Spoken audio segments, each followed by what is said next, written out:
Okay, so today, guys, we are looking at the results so far from the first 25,000 hands of my $1,000 10NL challenge. If you're not aware of what's going on in the challenge, I am trying to win $1,000 only at 10NL on 888, and every hand that I play has to be on stream or recorded for YouTube. If you do want to catch the challenge live, then you can follow me on Twitch. The link will be in the description below. It's twitch.tv/easty with 3wires22. So today, obviously, I want to show you the results first and foremost, but I also want to talk about my feelings so far, some unexpected challenges that I faced along the way, and some expected ones, and my thoughts on the challenge moving forward. Now, I would like to do these challenge update videos somewhat regularly, but I want you guys to let me know how often you think they should be, and also what format you think they should take. So today, I'm going to be looking at the results briefly on Poker Tracker and talking about a few relevant factors there. Then we're going to go over to play one table for the challenge at 10-0 on 888. And whilst I'm playing, I'm going to be talking about my feelings so far. And if we do get any interesting spots, then obviously I will stop to talk about those. If you do like this format or you'd prefer to see something a little bit different, then do let me know your thoughts in the comment section below. And lastly, guys, I know you're not going to like this, but there will be no red line on today's graph. And that is because I want to keep as much to myself as possible, given that I'm streaming every single hand. But it's also now even more important for me not to show it for reasons that I will get to later in the video. So before we start, guys, please do drop a like on the video if you're enjoying the challenge. It really does help me out, and subscribe if you're new.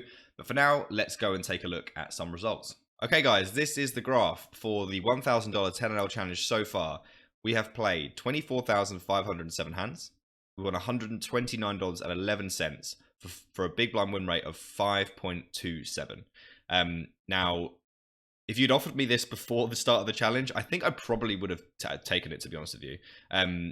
Being it was an unknown factor, I wasn't sure exactly how it was going to go. I could have started down. We talked about how that might affect my mental, and we did start down, by the way, $50, which wasn't great for the mental state. I did talk about how I could, go down 10, 20 buy-ins off the start, and, that having to grind that all the way back and then win the extra 1,000 afterwards was going to be certainly a daunting task for me.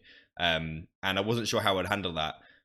We just tried to stick to it. I mean, if we'd gone to like minus 100, I'm not sure how well I would have taken that.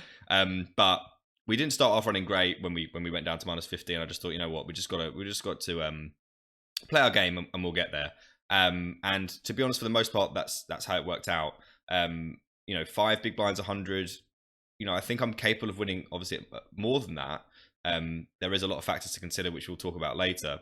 But definitely would have taken this as a start. It's a foundation, and if we win at this win rate, eventually we are going to complete the challenge, which is the goal, right? So I'm disappointed that we didn't run as well as we could have done. These hands will start to appear in top 10 hands of the week coming up very shortly, so you will get a much better idea of the kind of spots that we've been in. This middle section in particular was really sick. There's some properly disgusting hands in here, and yeah, we've started to climb it back a little bit. There were some difficult moments, like we hit the plus 100, I think it was here, yeah, so like a couple of times we got up to like plus 80, went back down to not like 25, ground it back up, lost again. Like this, it's never really smooth in one direction, to be honest. There was a point we got to 108, I was like, right, I'm staying above $100, and then we just lost like 4 sessions in a row, and I was absolutely gutted because I really just wanted to make that push forward. Unfortunately, we didn't until it was probably about like last week or the week before, and we had just a really, really good session. And then from there, just played, as solid as we can, clawed back a tiny bit of EV. We were running, obviously, like this point here, we were running absolutely awful. We're still like quite significantly below, but in the realms of starting to claw that back in the last week or so. So hopefully that begins to even out. But yeah, not run particularly well. And given that, I'm pretty happy with the big blind win rate so far. Our EV adjusted win rate is 7.45. I'm just going to check that that's true. Yeah, so 7.45 is our adjusted win rate. And you can see the list of all the sessions that we've played in the challenge so far, starting from the 9th of August. We've won most sessions, but we had some pretty brutal sessions along the way as well. So yeah, that's it so far, guys. I'm not really sure how I ended up down $48 when I seem to have done quite well, but that's how it is, I guess.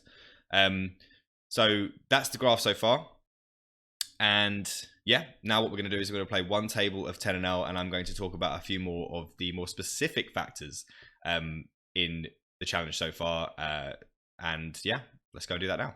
Okay, so here we go, guys. We're going to play one table of 10NL. Let me know how you feel about that choice. If you want to see 2 tables, or if you'd rather just see me talk, then yeah, definitely let me know. These hands all count towards the challenge, guys. So let's not make any mistakes. But I do want to talk about a few things. We won't play for long, but I do want to talk about a few things, and I thought this would be like a decent backdrop to talk about them too. So one thing I want to mention quickly is I'm not going to have my HUD. I don't know if there will be any players that I am like from my Discord in here. We'll talk about that in a second. Yeah, so Sanderman's in here. I've got, obviously now played 25,000 hands. The pool is quite similar quite often. I don't want to give stats out on people. I've got quite a lot of hands, particularly on Sanderman. I don't, you know, he's a viewer of my stream, and I don't particularly want to give his stats out. So today I'm just gonna play without a HUD. You know, I know the pool quite well. Obviously, the short stacks are the short stacks. It might cost me a little bit of EV, but you know, we're not going to play for long. We might even get to like 100 hands, so it's not a big deal. But I just wanted to let you know why the HUD isn't showing today, just in case someone says, "Oh, 888 no HUD," stuff like that. So the HUD works perfectly fine. I'm just choosing not to use it today. We might make some mistakes, by the way, while we're talking. So the number one thing that I want to talk about that I have experienced so far is the absolutely outrageous bum hunt that I'm experiencing in this challenge. So we'll just play this 10-9 of clubs, and I will elaborate on that. I've rolled a 1. I can't remember if we're ever folding this hand on my charts. Probably not. So we'll go for a call. We'll flop middle pair, and we'll go for a check. With middle pair, unless he like absolutely bombs, we're just going to have to defend. I don't actually think this bet size is great in this spot. I might be wrong. Kind of like connected board. He's going to get lots of calls from hands like mine. So maybe he wants to bet bigger. I don't know. Not the best card. Obviously, we probably just don't have ace king, and he certainly does. And this is going to be a card that we're probably going to have to fold on. We could be stone dead. You know, we could need an 8 or a 10. Or something like that. I'm not sure, but I don't think this is a particularly fruitful spot to continue in, so we will fold our hand. Oops, I forgot to turn on my rebuy. My bad. So, yes.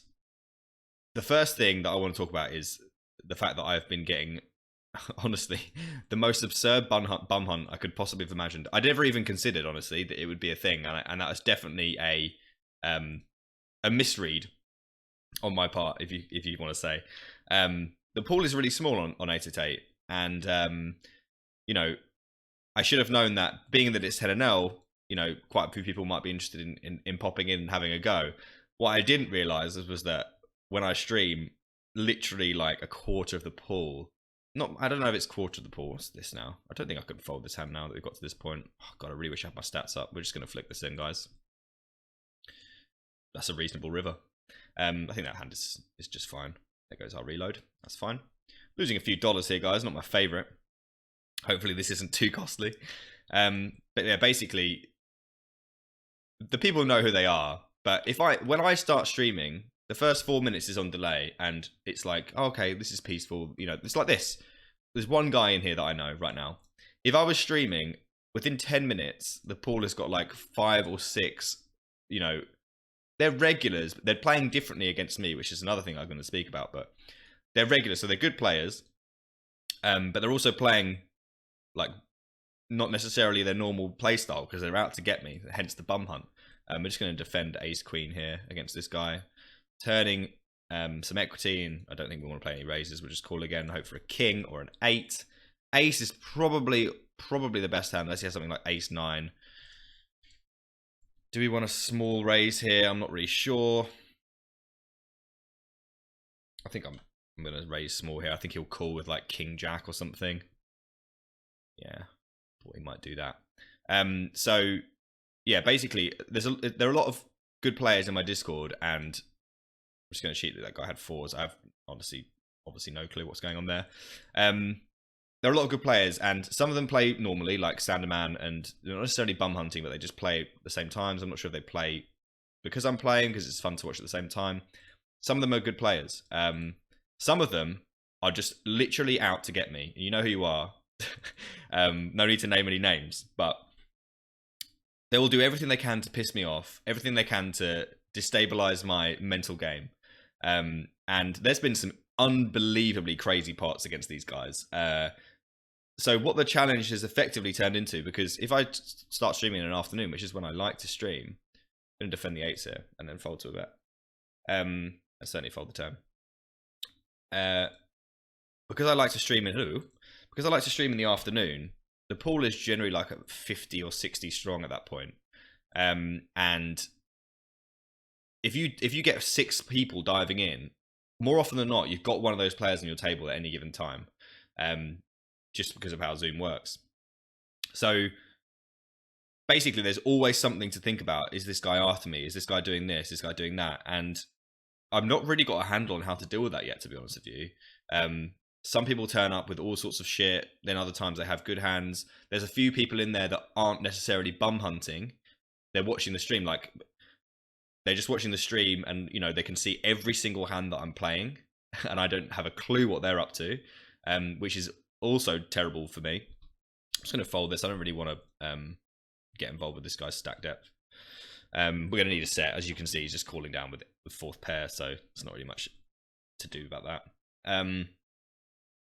Yeah, so basically, it just becomes this huge level war against quite a lot of them. And then others that are... Some of them will be like, oh, hi, by the way. And there's a new one every day that I'm like, fucking hell, there's another one.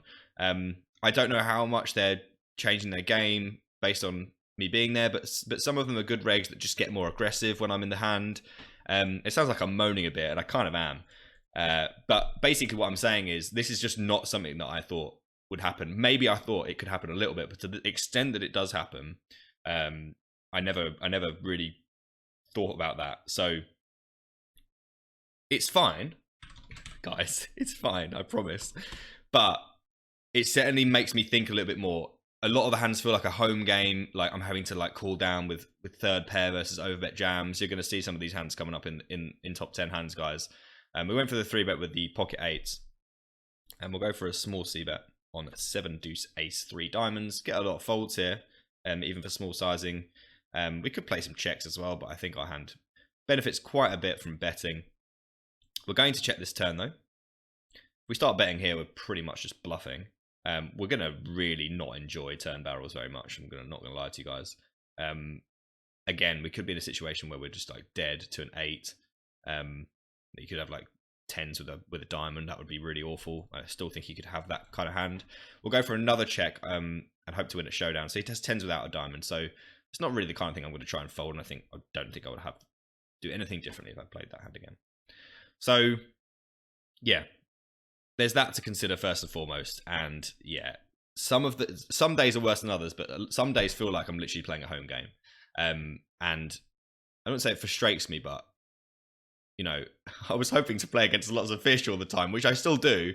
The pool is still good, but like you can't also pull it at all. Like there's always somebody, and there are some good regs in this pool as well. Honestly, I'm just checking back pure here. There's some good regs in this pool as well. So you know. I don't know whether I'd have to look into whether I'm winning money off of the quote unquote bum hunters, but I'm not sure. But basically, that's a nice little pot to win. Basically, it's just something more to think about. It's something that I didn't plan for. I don't think it would have made me not do it, but it's certainly. I don't know if it's made it more difficult results wise, but it's certainly made it more difficult mentally because. I'm just constantly asking myself, like, is this guy watching the stream? Or if I know they are, I'm like, is this guy up to it again? Like, would he bluff again here? So it's just never. I'm just never sure exactly how to approach. I'm just going to raise this guy. Like, just fuck off. Okay, snap calls. We turn a jack. I guess we just have to barrel. Although I'm not remotely confident this guy is going to fold enough, but we are just going to barrel. Yeah, I think we probably should have slowed down on the turn, guys. But what a result! I can't imagine this guy folding because oh wow, so he's just clicked insta fold. So I guess our play is good as long as we follow through. It was probably fine. I'm not exactly sure what he had, but yeah. So the challenge of dealing with one, the people that are after me, like absolutely after me. Two, the good regs that maybe differ in their game a little bit because it's me, and three, the people that are watching the stream that don't tell me they're watching the stream and just can see every single hand I'm playing. those things play on my mind a little bit. But that's enough about that, I guess.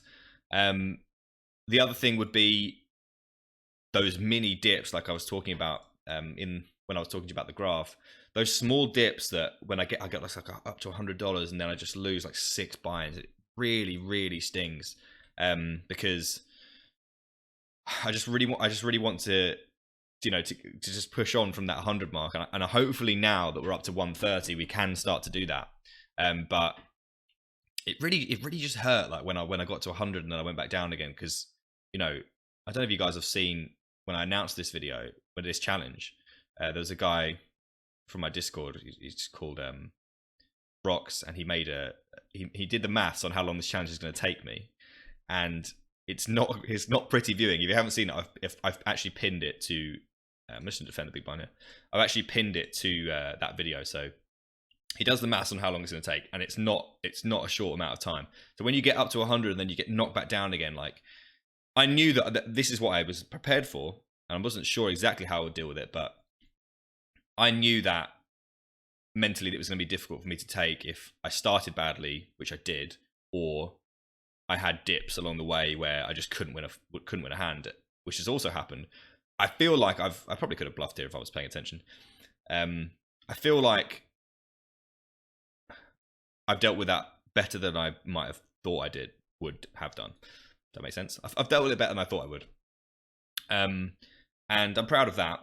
But there was honestly a time, and I messaged Ben pretty much. If I start like to feel my mental go a little bit, I always message Ben. I just say like, this is, and he's like, yeah, it's fine, mate. Don't worry about it. And yeah, I just need that little pick me back up after. It was especially after I went from plus 108 to, like, I think it was plus 39. That was so brutal, because I was like, just the thought of having to start again and win all that money back again. It's just awful. I can't remember if this guy watches the stream or not. I'm pretty sure he does, the button, but we just have a 3-bet on this situation. We might get 4-bet a bunch, we might not. See, this is the kind of thing I'm like, does this guy watch? Does this guy not? Like, this is the kind of thing where if I was just doing it off stream, I wouldn't ever have to even consider it. And another thing is, like, some people in there was like, I haven't seen him bluff in a while, so I just folded there. Like, I have to try and play a really solid strategy against these players, because they're watching. Like, they're not stupid, they're really good. Some of them are really, really good players. So it doesn't help having every single hand that you play out there. But yeah, those mental things that I'm talking about, like those dips, I feel like I've handled them better than I thought I even would, and I really, really do believe that this challenge has been amazingly good for my mental fortitude. Gonna isolate the ace king. I don't think. Oh, that was quick. I'm just gonna c-bet here for small, and then probably check back some turns. I really do think it's been really good for my mental. Just dealing with inevitable periods of bad luck. Like, I've been very consistently unlucky in this challenge, and I feel like even that I've handled, better than I might normally. So I know it's only 10-0, but like, I want to win. I've lost some money at 50-0, guys. You might have seen recently of top 10 hands of the week. I got absolutely ruined at 50-0. This feels worse when I lose here because of that, knowing that it's going to take me so much longer if I can't just put together a streak. And I just have to keep telling myself, it doesn't matter how long. Like, you knew this was going to take you a long time. It doesn't matter how long it takes you. You just need to buckle up and get it done. So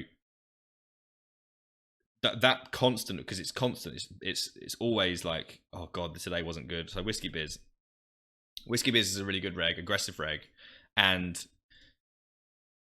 there was a hand we played recently where I did stack him, but he was like really out of line. And not like really, really out of line, but it was a bit out of line. It's not going to be coming up for a while on the highlights, but just hands like that where people are just showing up with things. Like, he would not show up with the hand he showed up with against me, against anybody else. I think he called a 4-bet with ace 3 of hearts or something, and I ended up stacking him on like queen 3-3 with pocket queens, queen 3-3 brick. But he's not going to show up with ace 3 against anybody else there. So like, range versus range analysis is just not as relevant against those players, and you end up just tossing it all out of the window, or wondering how much of it you should toss out the window, and being like, should I, how much should I adjust this? Do I even want to think about what he should and shouldn't have here? Is he just like up to no good? Like, there are some players, Whiskey Biz is not really one of them. There are some that literally have anything. They could have anything. And I think as the challenge goes on, I will get more used to that. But when it first started to happen, it was like, fuck, I just wanted to play 10-0 and see what I could do. But now it started to feel like a home game, and I'm not really sure how well I'm doing in that game, because these players are good. And they also can see every hand that I play, which is a massive deal. Because a lot of them will just show up and play when I'm playing. So yeah, it's an interesting one. And the challenge, when it first started happening, I was like, I really don't like this very much. And now I'm like, right, fucking come on then, let's have you. And yeah, I think I'm ready to. I think I'm just gonna go for 11 here. I think I'm ready to take them on now. I've got a good idea of what they're up to. They've obviously got an incredibly good idea of what I'm up to, but I'm starting to get a handle on some of them. So Ace Jack 8. I don't know if we want to see bet this board. I imagine that we probably just want to check this particular hand. Doesn't really love betting. I think you could go either way. I think once we check the flop, we just have another turn check. So we'll go ahead and do that. We can't now fold with a gut shot. King River, we have to decide if we want to bluff, because I don't actually think we beat anything anymore very often. Guess we just have to hope that this guy checks back like pocket 10s or pocket 6s or something.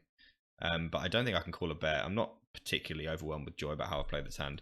One thing we could do is check jam, but we've checked 3 fucking times, so I'm not exactly sure how believable that's going to be. We have a green tag, so I'm not going to get too fruity there. He can also have some really good hands, so it's okay. But yeah, I think that's pretty much everything that I wanted to cover. I didn't want to make this video too long. I know that I ramble an awful lot, and I think I ramble a lot worse while I'm playing a table. So you guys might have something to say about that, because I lose my train of thought and then I come back to it. But those are the 2 main things. Like, I guess, yeah, mentally dealing with running really far below EV and being like, oh, poor me, get your violins out. I always run below EV, which I feel like I do. I feel like I don't really run very well. Especially since I started on 888, I haven't run very well. But I really wanted to run well in this challenge, and I didn't, and that was really frustrating. And then I really wanted to, push on from 100, and I didn't, and that was really frustrating. But I think now I'm in a place where, right, I've got a handle on the pool quite well. I know who's bum hunting me. I've got a pretty good idea of what's going on. Now can we push on? So like, if I fall down again now, that would be really annoying, right? So now can we push on, and hopefully I can. So we'll play this ace queen, and then we'll call it a video, guys. If there's anything that you want to hear that I haven't elaborated on, okay, what are we call? And we'll probably lose this, I imagine. Oh no, we don't lose this. We're running above EV today, guys. So all this fucking moaning about running below EV. I mean, for God's sake, the guy just called. Did we sit out already? No, we didn't.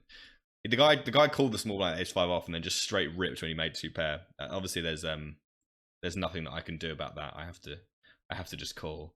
But pretty funny hand there, guys. This is the kind of thing that happens that you just like. But those are the kind of hands that I just can brush aside, no problem. Like, oh well, obviously I have to call, and obviously he's just a complete whale, and we'll get him eventually, kind of thing. But yeah, I'm not going to call here, and that is going to be the session. So I think we won today, probably a small amount. I really want to know your thoughts about this format. Quick result session, and then a little recap about how I've been feeling. Those two things that I've talked about in the main today are the 2 things that I've been most concerned about. But I think now I'm on the warpath, and that was a nice little hand to win at the end there, guys. That was really nice. So hopefully we can drag that EV closer together. We can continue fending off the bum hunters, and we can stack some more of the regular pool and get ourselves into a good position by the time you next see an update. Let me know how often you want to see these updates. Hopefully it won't be too long, maybe in a month or 2. And yeah, thank you everyone for the support on the stream. It's been unbelievable, the amount of people that have been watching the challenge and getting involved and bum hunting me. Like, when I take a step back from it, it's so cool to have, like, people that want to come and bum hunt me and want to watch on stream and are taking a really good interest in it. So I really appreciate everyone's support on the videos recently as well. People have been on YouTube been really supportive. So Thank you so much, guys. And yeah, that's going to do it for today. If you want to catch me on stream, I put my my stream schedule on Twitter and in my Discord. So if you haven't joined my Discord, that's in below, and you can follow me on Twitter. That's also in the description below. So yeah, you don't have to. You can know when I'm playing live if you want to catch me live on Twitch. That's going to do it for today, guys. Though, thanks everyone again, and I will see you guys on the next one. Take care.